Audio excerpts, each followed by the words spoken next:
یہ جو آپ ہر وقت نعت خوانی کرتے ہیں یا ہم اب اس وقت کثرت کے ساتھ ذکر حسین کرتے ہیں، اگر کوئی کہے کہ یہ سارا دن ساری رات نعت خوانی کی، سارا دن ساری رات ذکر حسین کیا، یہ کون سی نماز ہے، یہ کون سا روزہ ہے، کون سا حج ہے، کون سی زکوٰۃ ہے؟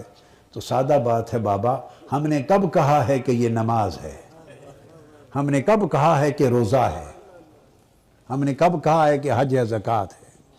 تم تو کہتے ہو کہ یہ نماز نہیں، ہم بھی کہتے ہیں نماز نہیں، نماز کی نماز ہے۔ چونکہ ہم نے نماز پڑھی گئی، اور رب نے اللہ کے ذکر کو اور حسین کے ذکر کو نماز کا حصہ بنا دیا۔ کہو السلام علیک ایھا النبی ورحمۃ اللہ وبرکاتہ، تو نماز میں حضور کا سلام رکھ دیا، تو سلام نماز کی نماز ہو گیا۔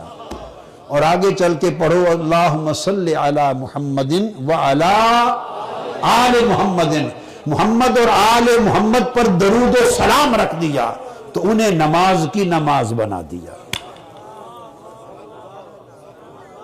گویا نماز ان کا ظرف بن گئی نا، برتن، اور حضور پر درود و سلام اور حضور کی آل پر، حسین پر درود و سلام وہ نماز کے برتن میں سجا دیے گئے۔